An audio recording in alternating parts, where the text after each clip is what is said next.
Hello welcome you can watching now a cold storage video introduction. Cold storage वह building system है जिसमें temperature and humidity को continuous control करके food substance को long time तक safely store preserve किया जाता है, जिससे वेरियस फूड सब्सटेंस को ऑफ सीजन में भी अवेलेबल कराया जा सके। यह 1945 में सर्वप्रथम अस्तित्व में आया और उस समय से लगातार technical development, efficiency and proper operating form present time में फेमस है।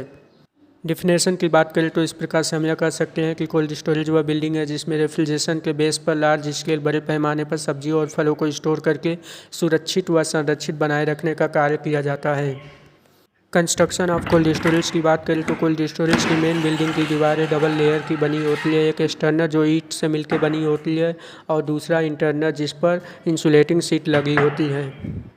कोल्ड स्टोरेज की मेन बिल्डिंग कूलिंग चैम्बरों में बटी होती है और इन सब का टेम्परेचर इनके एप्लीकेशन बेस पे सेम एंड डिफरेंस हो सकते हैं। लोडिंग व्हीकल द्वारा बाहर से रिसीव्ड फूड सब्सटेंस को लोडिंग प्लेटफॉर्म पर अनलोड किया जाता है।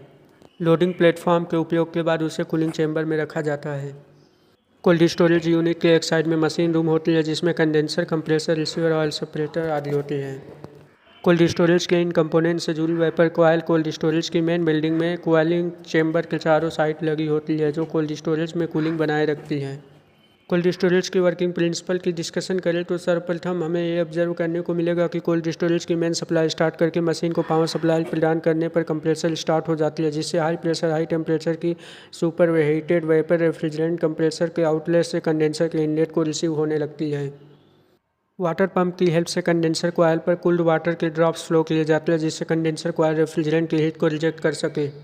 इस प्रकार रेफ्रिजरेंट की हीट रिजेक्ट होने के बाद refrigerant cool and water hot हो जाती है। हॉट वाटर एक टैंक में स्टोर होता रहता है जो धीरे धीरे कोल्ड हो जाता है। इस प्रकार लिक्विड रेफ्रिजरेंट इवेपोरेटर कॉइल में फ्लो किया जाता है जहां हीट एडॉप्ट करके पुनः वेपर फेज में चेंज हो जाती है। इससे इवेपोरेटिव कॉइल के आसपास का एटमॉस्फेयर कूल हो जाता है जो कोल्ड स्टोरेज में कूलिंग चैम्बर तक पाइपलाइन के माध्यम से पहुंचाया जाता है।